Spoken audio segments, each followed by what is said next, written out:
Oi, pessoal da Juventude, da Jubicó, tudo bom? Hoje a gente vai começar, uma série falando sobre os atributos de Deus, certo? Para entender melhor os atributos de Deus. E nesse primeiro vídeo nós vamos falar um pouco, eu vou falar um pouco, tentando explicar o que é um atributo e por que conhecer um atributo de Deus, e vamos dar ênfase ao atributo da santidade. Certo? A primeira coisa que a gente tem que ter em mente é que Deus quer ser conhecido. Em João 17:3, olha o que a palavra de Deus diz. O contexto aqui, Jesus está na oração sacerdotal, um dos momentos antes dele morrer, e ele diz o seguinte na oração. João 17:3. E a vida eterna é esta, que conheçam a ti, o único Deus verdadeiro, e a Jesus Cristo que enviaste. Ou seja, Jesus diz que o objetivo da vida eterna é conhecer a Deus e a Ele. Oséias 6:3 nos fala que nós devemos conhecer e prosseguir em conhecer o Senhor. Logo, a palavra de Deus é o único meio que você tem de conhecer a Deus. Não existe conhecimento de Deus sem leitura da Bíblia, certo? A Bíblia nos revela quem é Deus, ok?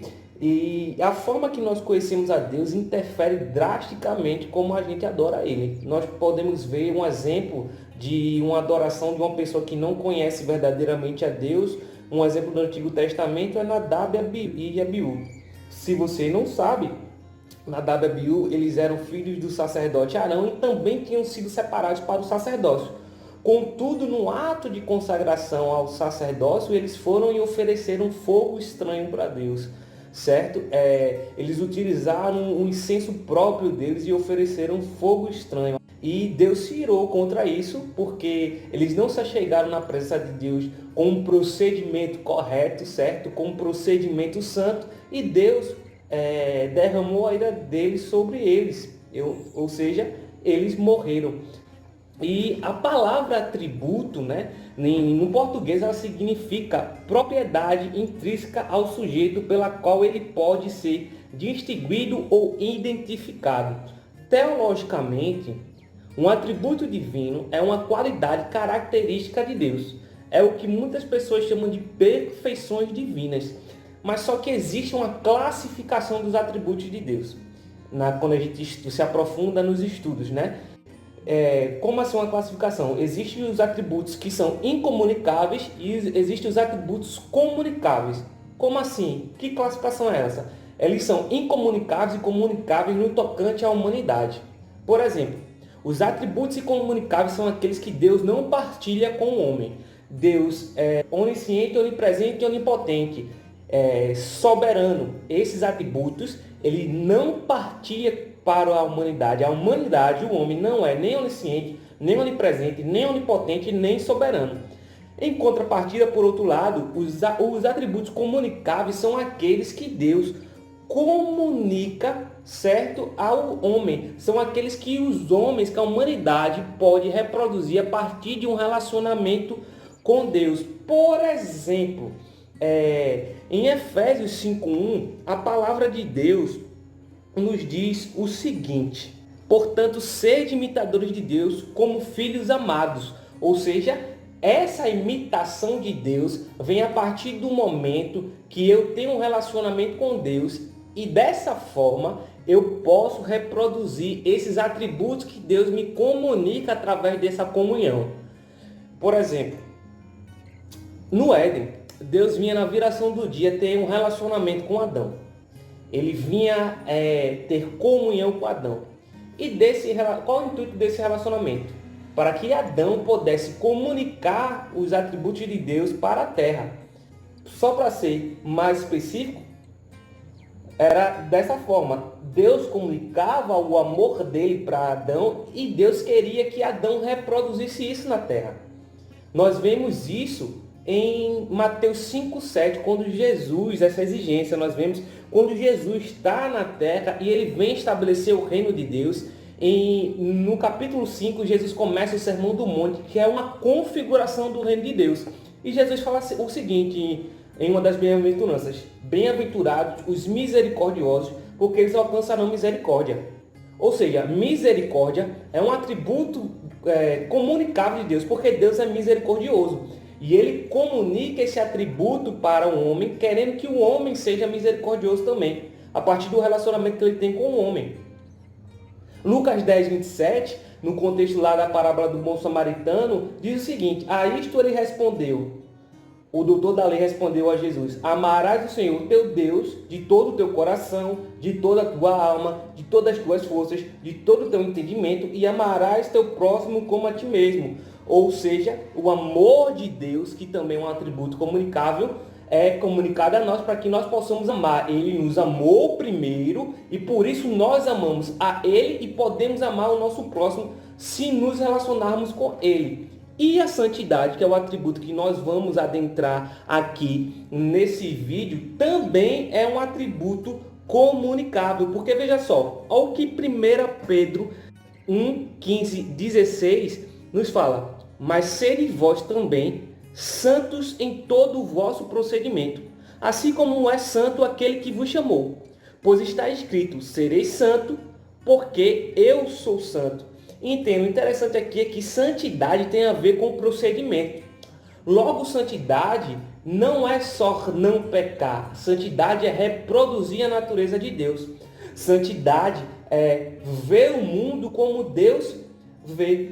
E esse é o atributo que tem mais ênfase na Bíblia. Uma das passagens que, em particular, eu gosto muito e também destaca bem a santidade de Deus é Isaías 6, quando Isaías tem a visão do trono de Deus, certo? Que diz o seguinte: que os serafins clamavam uns aos outros: santo, santo, santo ao Senhor dos exércitos, toda a terra está cheia da sua glória. Da mesma forma, quando João, o apóstolo João, que ele escreve Apocalipse, ele diz que tem uma visão celestial, e em uma dessas visões celestiais ele relata o seguinte: e os 4 seres viventes, tendo cada um deles, respectivamente, 6 asas, estão cheias de olhos, ao redor e por dentro, não tem descanso, nem de dia nem de noite, proclamando: santo, santo, santo. E nós vemos que esse é o atributo comunicável que tem mais ênfase na Bíblia, porque a palavra de Deus não diz Deus é bom, bom, bom, nem diz Deus é misericordioso, misericordioso ou misericordioso, ou Deus é justo, justo, justo, ou Deus é verdadeiro, verdadeiro, verdadeiro, mas a palavra de Deus diz Deus é santo, santo, santo. O número 3 na Bíblia, ele nos dá um sentido de totalidade. Então, o que a Bíblia está querendo nos dizer é que Deus é totalmente santo. E o significado da palavra santo no hebraico é kadosh, que significa sagrado ou separado, certo? Ou seja, Deus é separado de tudo que não é santo. Mas o que é santidade? Definição de santidade. A santidade de Deus está inerente à sua perfeição, excelência moral e espiritual. Deus é perfeitamente puro, imaculado e irrepreensível. Em Tiago 1,17, nós vemos que nós não somos tentados por Deus, porque Deus é luz, certo? Toda boa dádiva e todo dom perfeito vem do Pai das luzes, onde não há sombra de variação. Deus não é luz e trevas, nele não há trevas. Deus é totalmente santo. Tem uma frase da W. Tozer que é muito interessante, que diz o seguinte: toda questão de santidade pessoal é extremamente importante para Deus. Mas por que a santidade de Deus ela é tão destacada, né? Porque veja só, a santidade de Deus é a que harmoniza os outros atributos comunicáveis de Deus, certo? Todos os outros atributos que ele possui são fundamentados, são basilados na sua santidade. Todos os atributos comunicáveis. Então, vamos exemplificar aqui para isso não ficar vago, para que a gente possa entender um pouco como é que isso acontece. Entenda uma coisa: Deus é santo, separado de tudo aquilo que não é trevas, certo? Nele só existe luz. E pelo fato dele ser santo, ele se ira contra tudo aquilo que é pecado. Ou seja, a santidade de Deus faz Deus se irar. Se lembra que eu falei do exemplo de Nadab e Abiú? Eles se aproximaram de Deus com um procedimento errado. Eles não se aproximaram de Deus de forma santa. Logo, a presença de Deus, que é santa, os consumiu e os matou. Ok? Então, essa santidade de Deus demonstra também a ira de Deus quando existe o pecado. Dessa forma, quando Deus aplica a sua ira, isso dá em um outro atributo, que é a justiça. Porque justiça para Deus é aplicar o que é de direito a cada um, aquilo que ele merece. Ou seja, o juízo e a equidade, certo? Então, justiça é a santidade de Deus em ação. Contudo, irmãos, nós, a partir disso, na Bíblia, nós também vemos, a partir dessa justiça também, a misericórdia de Deus.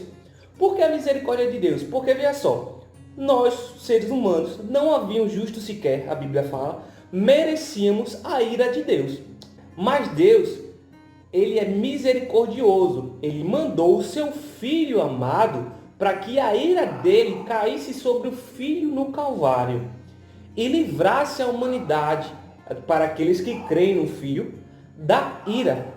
Logo, os que são salvos da ira de Deus, porque Deus é misericordioso. E qual a definição da misericórdia? A ira que eu merecia, porque eu era pecador e separado de tudo que é santo, eu não vou receber. E essa misericórdia deságua em um outro atributo de Deus, que é a bondade de Deus.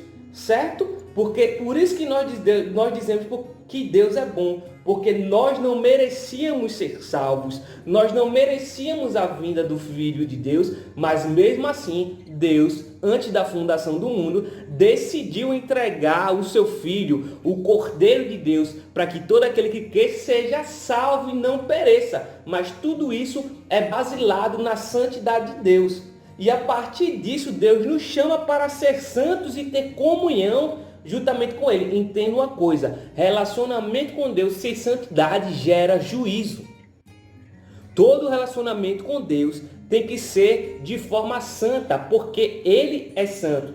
Dessa forma, vou repetir, para ficar bem massificado, a santidade, certo, faz Deus se irar contra o pecado. Logo, ele aplica a justiça dele, que é a santidade dele é a ação. Ao aplicar a justiça dele, ele manda o seu Filho amado.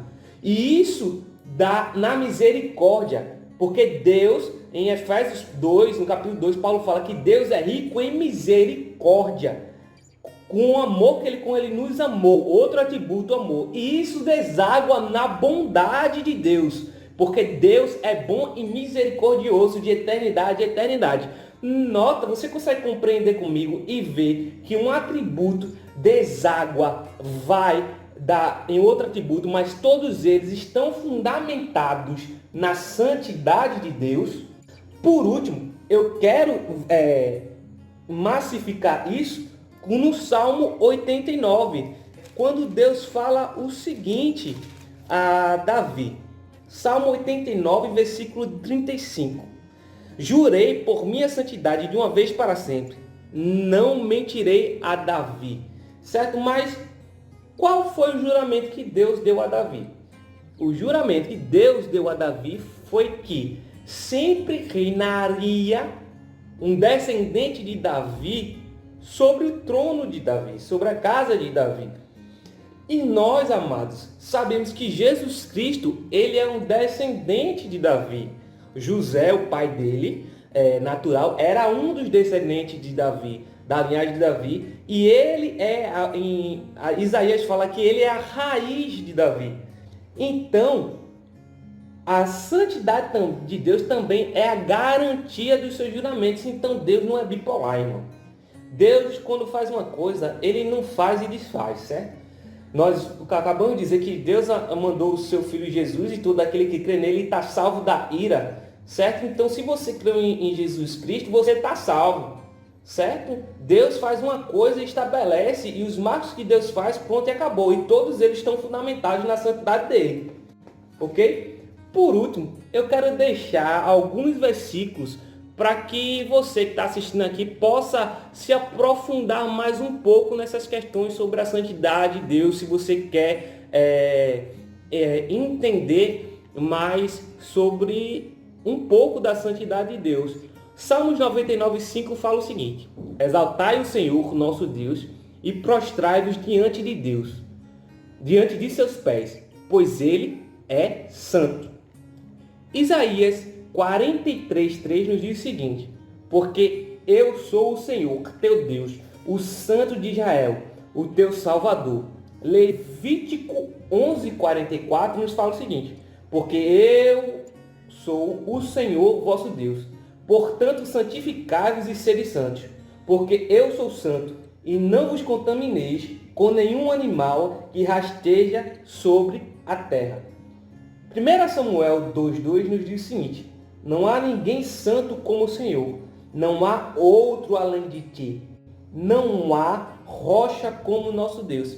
Então, amados irmãos, como é que nós podemos concluir isso? Deus quer ser conhecido, Deus tem seus atributos, aqueles que não se comunicam para a humanidade, aqueles que são comunicáveis para a humanidade. Aqueles que são comunicáveis à humanidade são aqueles que nós, como filhos de Deus, podemos reproduzir e resplandecer aqui na terra, pois essa é a vontade de Deus. A santidade de Deus é um atributo comunicável e Ele nos chama para que nós sejamos santos em todo o nosso procedimento, certo? E a santidade de Deus baliza todos os outros atributos comunicáveis, porque Deus é santo e o fato dele ser santo, ele baliza a justiça. O fato da justiça traz a misericórdia e o fato da misericórdia traz a bondade. Logo, Deus não aplica um atributo esquecendo de outro. Não é porque Deus te ama que ele vai esquecer de te disciplinar, né? O autor de Hebreus fala que Deus disciplina e corrige os filhos que ele ama. A santidade de Deus é a garantia que todos os atributos de Deus, todos os juramentos de Deus serão aplicados. Quando Deus nos promete algo e as verdades da palavra dele são fundamentadas na santidade dele. Uma passagem também que eu quero deixar aqui por último é que na oração sacerdotal, lá em João 17 também, Jesus fala para Deus: Deus, santificai-vos neles na verdade, a tua palavra é a verdade. Ou seja, a palavra de Deus é santa e a palavra de Deus é o meio de nós nos santificarmos, certo? Então, irmão, o meu conselho é que nós possamos nos aprofundar na palavra de Deus, principalmente nesse tempo, certo? Que muitas pessoas estão dizendo que a palavra de Deus não é a palavra de Deus. A palavra de Deus é a palavra de Deus. Deus se revelou nela. Nós precisamos compreender ela de forma totalmente. Logo, nós somos sacerdotes. E que nós possamos ser cada vez dados mais à santidade, para que nós possamos ser amorosos uns com os outros, bondosos uns com os outros, misericordiosos, justos, certo? Se você é justo, seja justo. Não é porque você é justo que você vai proceder de forma errada. Pelo contrário, Deus te justificou para que você possa viver com um procedimento correto, né? Que Deus possa continuar nos abençoando e nos santificando na sua palavra. Fica com Deus e tenha um ótimo dia.